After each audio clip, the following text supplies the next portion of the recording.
They sent a poor Apache bride to the cowboy as a joke, but she returned with his last name. The wagon stopped at Porterdale's ranch just as the sun reached its highest point. Ayana stepped down with nothing but a worn leather pouch and eyes that held secrets no one in town could read. The men who'd sent her were already riding away, their laughter echoing across the empty plains like they just pulled off the perfect prank. But here's what didn't make sense. She'd agreed to come. Porter stood on his porch, confused as anyone would be, staring at this Apache woman who wasn't supposed to be there. The town's joke was simple enough. Send the proud cowboy a bride he'd never want. Watch him squirm. Have everyone laugh about it for months. Except Ayana wasn't acting like someone who'd been tricked. She was looking around his property like she was measuring it. Like she was planning something. You know this is all some kind of game to them, Porter finally said, his voice carrying across the dusty yard. Ayana set her pouch down carefully on his steps. I know exactly what this is, she replied, but her tone suggested she knew something he didn't. Something about why she was really here. Something about what those men had actually set in motion. The rule seemed clear. She'd stay a day, maybe two, until the joke got old and someone would come collect her. A harmless prank that would give the town something to gossip about.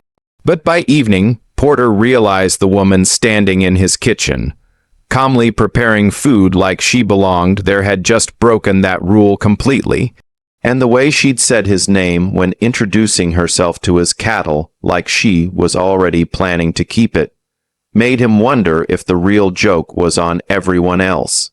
Because 3 months later, when Ayana walked back into town wearing a simple gold band and answering to Mrs. Dale, the men who'd orchestrated the prank suddenly weren't laughing anymore. They were staring at her like they'd seen a ghost, like they'd never expected her to win. The Apache woman walked through Porter's house like she was taking inventory. Her fingers traced the dust on his wooden table.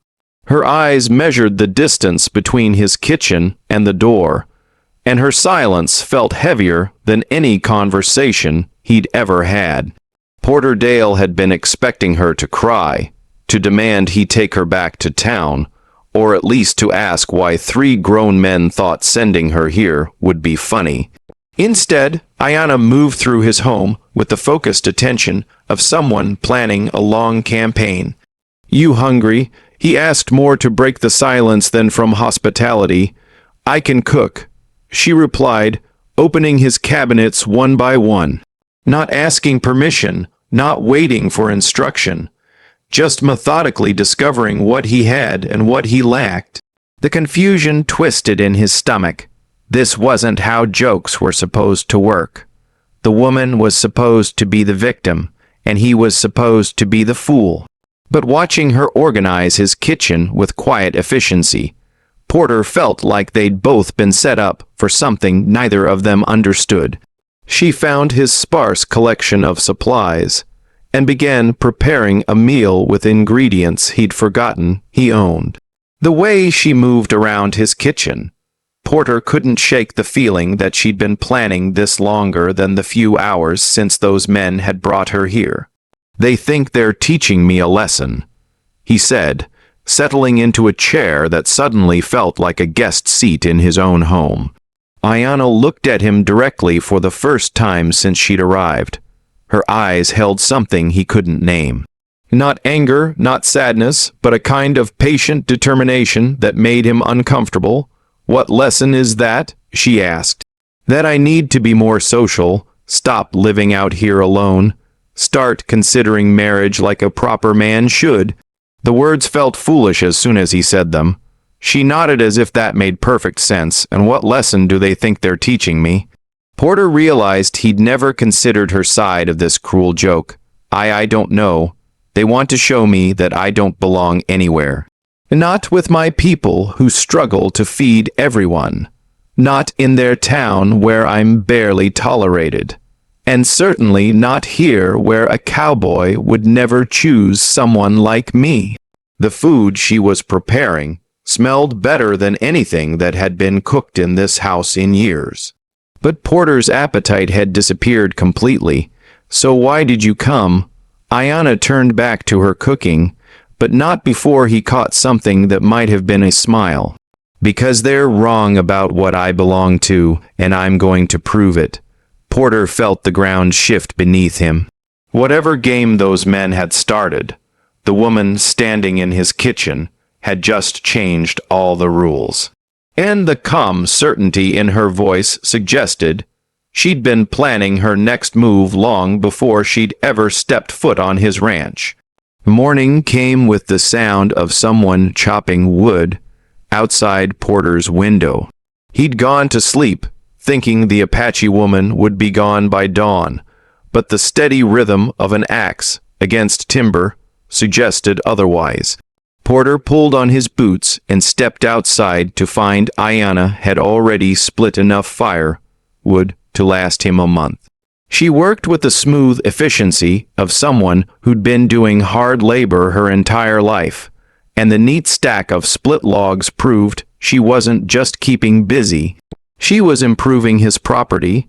You planning to stay? He asked, though her actions had already answered that question. Until they come for me, she replied, setting another log on the chopping block. Or until you tell me to leave. Porter studied her face, looking for some sign of the humiliation she should be feeling. But Ayana met his gaze with the same calm determination she'd shown the night before, and he found himself asking the question that had kept him awake most of the night. What aren't you telling me about why you're here? She paused, the axe balanced in her hands. For a moment, Porter thought she might actually explain herself. Instead, she pointed toward the horizon where a dust cloud marked approaching riders. Looks like we're about to have visitors. 3 men rode into Porter's yard with the casual confidence of people who expected to find exactly what they'd left behind. Porter recognized them immediately. Jerome Banks, the blacksmith, who'd been pressuring him about settling down. Curtis Valentine, who owned the largest store in town, and Otis Caldwell, whose mouth had gotten more men into trouble than his fists ever could. Morning, Porter, Jerome called out with false cheer. Come to check on your new at-house guest. The men dismounted, their eyes finding Ayana with the satisfied look of people admiring their handiwork. But Porter noticed something they seemed to miss. The woman standing beside her neat pile of firewood didn't look defeated. She looked like she was exactly where she wanted to be. Figured she'd have run off by now, Curtis said, grinning. Apache don't usually take to staying where they ain't wanted. Who says she ain't wanted? The words came out of Porter's mouth before he thought them through, and he saw surprise flicker across all 4 faces. Otis laughed, but it sounded forced. Come on, Porter. You can't seriously be considering keeping her around. This was just supposed to be a bit of fun. Ayana stepped forward, and Porter noticed how the 3 men instinctively moved closer together, like they were suddenly unsure of themselves. I think, she said quietly, you should ask yourselves why you're really here, because if this was just a joke, you would have forgotten about it by now. The silence that followed felt dangerous. Porter realized that whatever game these men thought they'd been playing, the woman beside him had just revealed they had a completely different agenda. And judging by the way their faces had changed, she was right about something they hadn't expected her to figure out. Jerome's horse shifted nervously as the blacksmith stared at Ayana with new weariness. The easy confidence he'd ridden in with had evaporated, replaced by something that looked almost like fear. Now see here, Jerome said, his voice tight. We were just having a bit of fun. Trying to help Porter find himself a wife, that's all. By sending me someone you thought he'd never want. Ayana's question hung in the air like smoke from a gun barrel. Curtis stepped forward, attempting to regain control. Look, girl, nobody meant any harm. We figured you'd stay a day, have a good meal, and Porter would give you a few coins to help your people. Everyone wins. Porter felt something cold settle in his stomach. What do you mean help her people? The three men exchanged glances, and Porter realized there was a conversation happening that he wasn't part of. Ayana seemed to understand it perfectly, though. Her face had gone still. In a way that made the morning air feel dangerous. They know about the land, she said quietly. What land? Porter demanded. Otis laughed, but it sounded desperate now. Porter, don't let her fill your head with nonsense. There's no the land where my people camp in the winter. Ayana cut him off. The land that borders your ranch. The land these three men have been trying to buy from you for 6 months. Porter's world tilted. He remembered the offers, the casual visits, the pressure to sell his eastern pasture. Jerome claiming he wanted to expand his operation. Curtis talking about investment opportunities. Otis always asking what a man needed with so much space. You thought if you could convince me I was lonely enough to make bad decisions, I'd sell. Porter said the pieces, falling together like stones in a landslide. That's not Jerome started, and when I refused, you decided to try a different approach. Porter's voice grew harder. Send me someone you thought would be nothing but trouble, make me desperate enough to leave. Ayana turned to face the three men directly. But what you didn't count on was me asking questions about who wanted to buy this land and why. The silence stretched until Curtis finally broke. Your people can't stay here forever. Winter camps are temporary. We're talking about progress, about using the land properly. My people aren't. Problem, Ayana said. The problem is what you really want to do with that land once you have it. Porter watched the three men's faces change as they realized their carefully laid plan was unraveling. Whatever they had in mind for his property, it wasn't expansion or investment. It was something that required driving both him and the Apache away. I think, Porter said slowly, you gentlemen should head back to town now. But as they mounted their horses, Otis turned back with a smile that made Porter's blood run cold. You're making a mistake, Porter. That woman's got you thinking with your heart instead of your head, and that's going to cost you everything. As the dust settled behind their departure, Porter looked at Ayana with new understanding. She hadn't come here as the victim of a joke, she'd come as the solution to a problem he hadn't even known he had. The afternoon sun found Porter and Ayana working side by side, repairing a section of fence that bordered the disputed land. Porter had suggested the work to give his hands something to do while his mind processed everything he'd learned. But watching Ayana handle the barbed wire with practiced skill, he realized she'd probably suggested this exact spot for reasons of her own. How long have you known about their plan? He asked, stretching a new length of wire between two posts. Since the first time Jerome approached you about selling, Ayana secured her end with quick, efficient movements. My people may camp here temporarily, but we watch this land all year. We see who comes and goes. Porter hammered a staple into place harder than necessary, and you knew they'd eventually try something like this. I knew they were getting desperate. Men like that don't give up when they want something. They just get more creative about taking it. The wire sang softly in the wind between them. Porter found himself studying her face as she worked, noticing the small scar above her left eyebrow, the calluses on her hands that spoke of years of hard labor. Everything about her suggested strength earned through necessity. So, you volunteered yourself as their solution, he said. I volunteered myself as yours. The simplicity of her answer hit him harder than he'd expected. Porter stopped working. Mine. Ayana looked at him directly, and for the first time since she'd arrived, her composed mask slipped enough for him to see the vulnerability underneath. You needed someone who understood what those men really wanted. Someone who had reasons to fight them that went beyond money. And what do you get out of it? She returned to her work, but Porter caught the slight tremor in her hands. My people need that winter camp.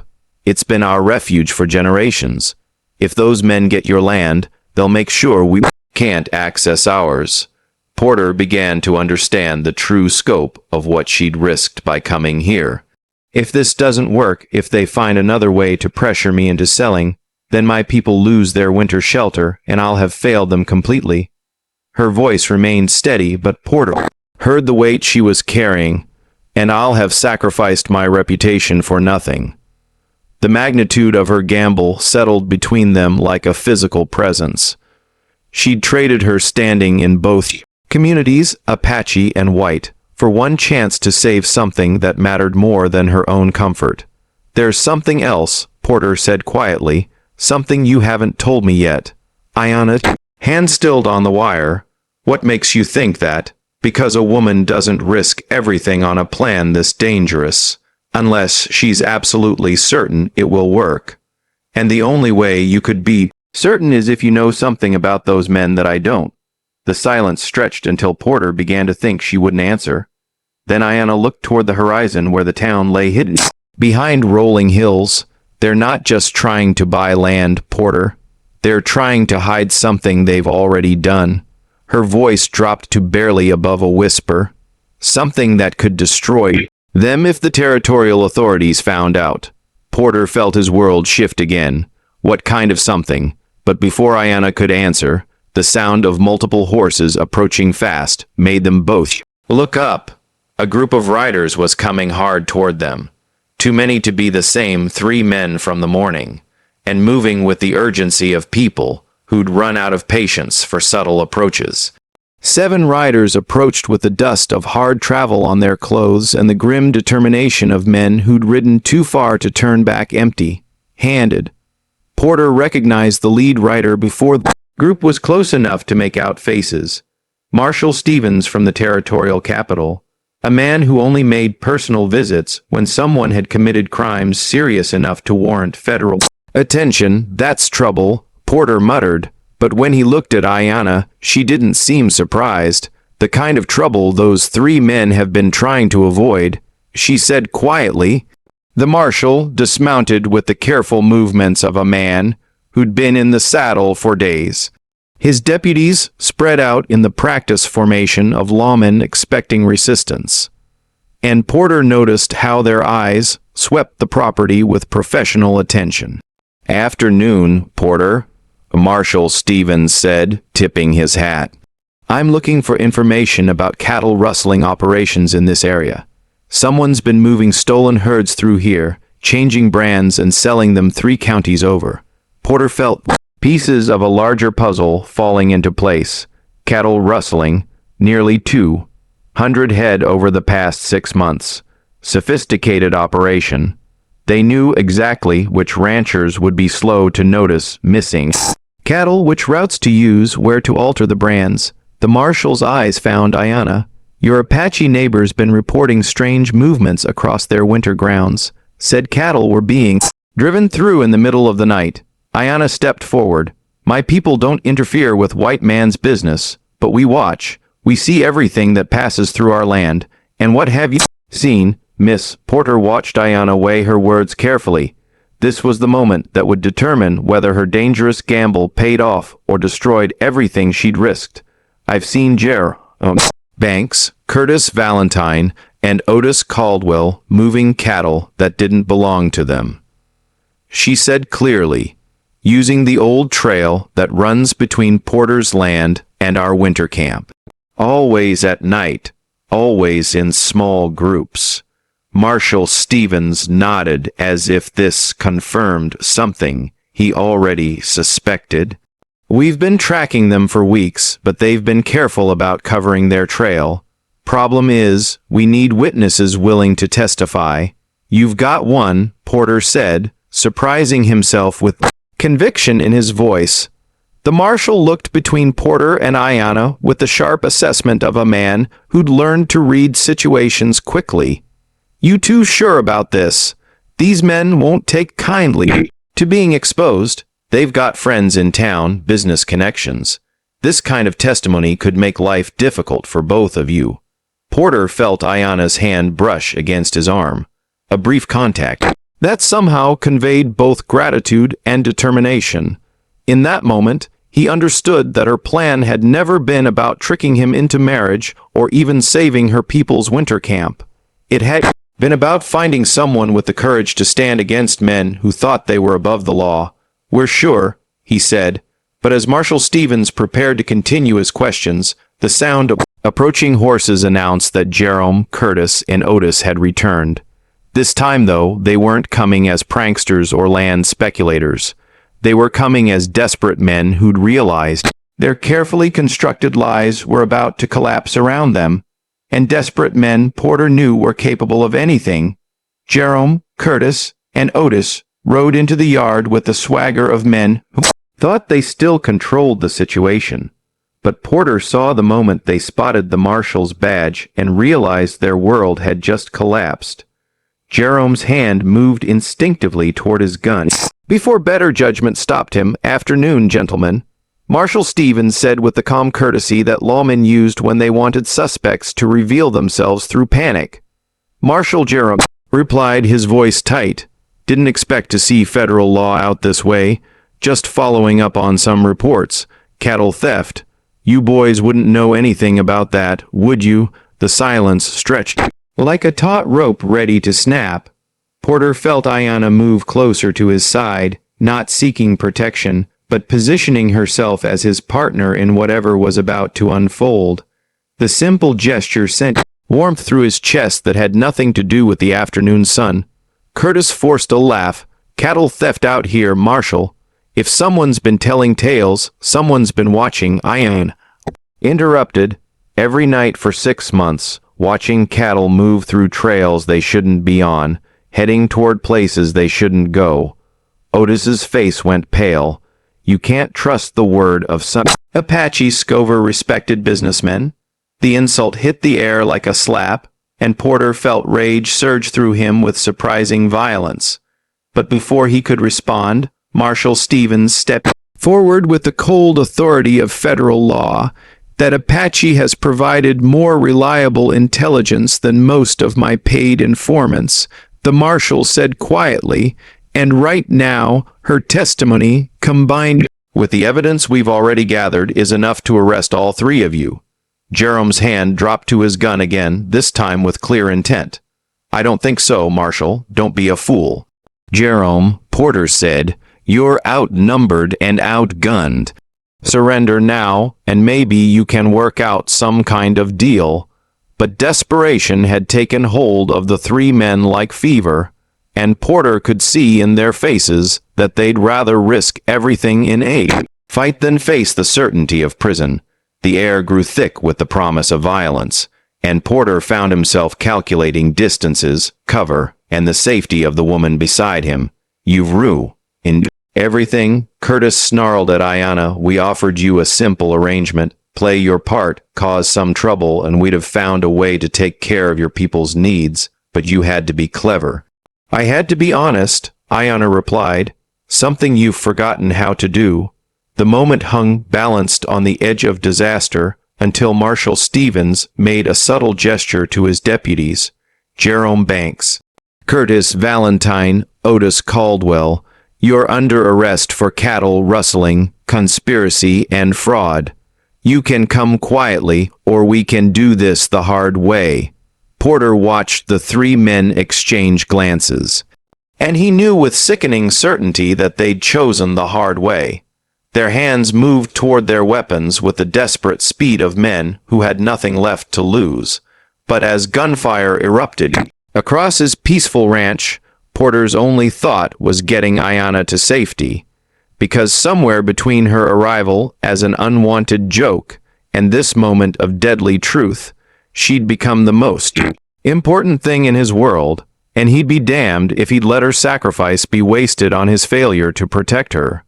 The gunfight lasted less than 30 seconds, but Porter felt each moment stretch like hours as he pulled Ayana behind the fence post and covered her body with his own.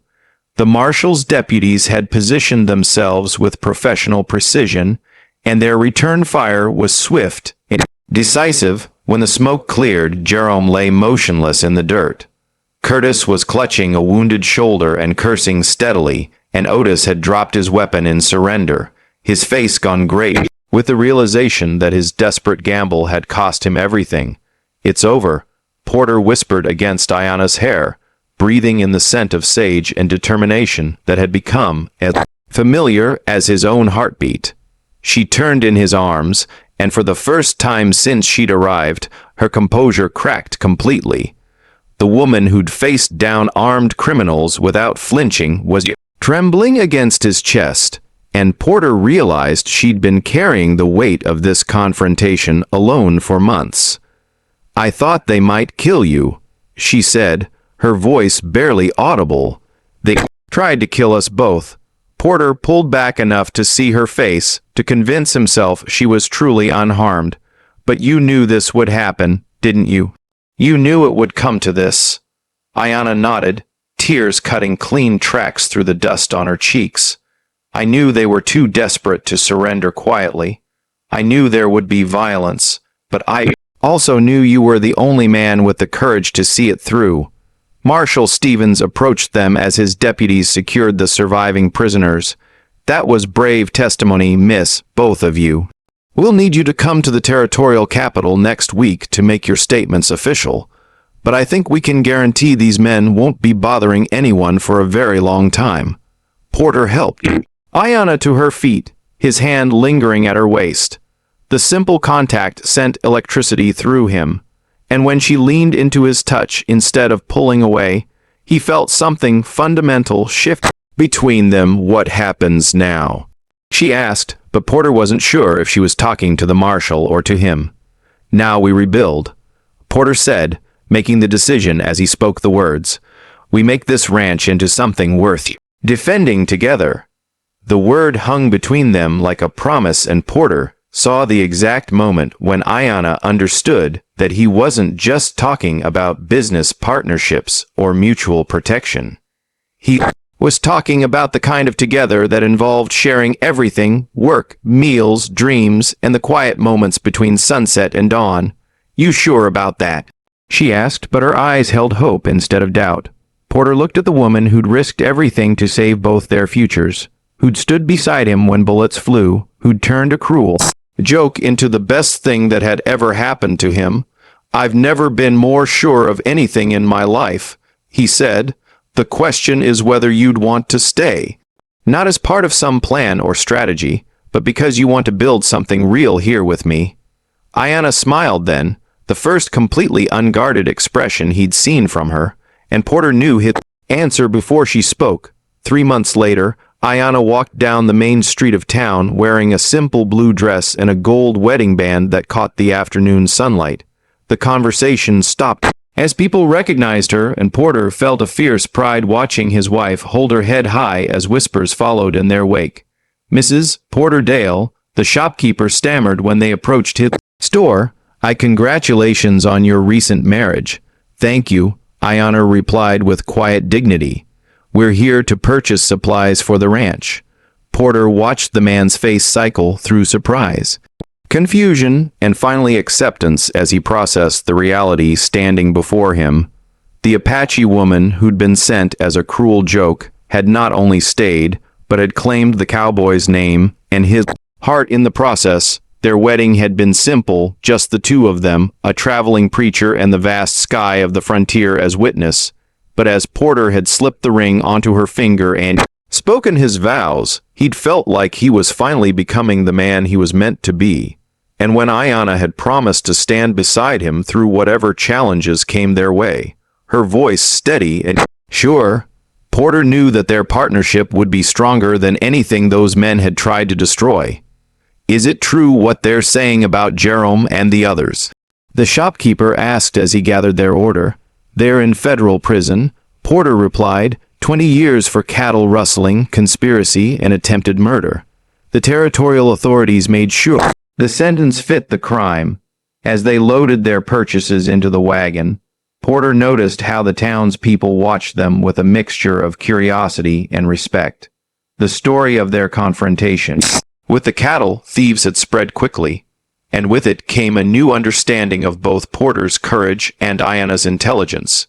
"You know," Ayana said as they prepared to leave town, "there's something I never told you about why I really came that day."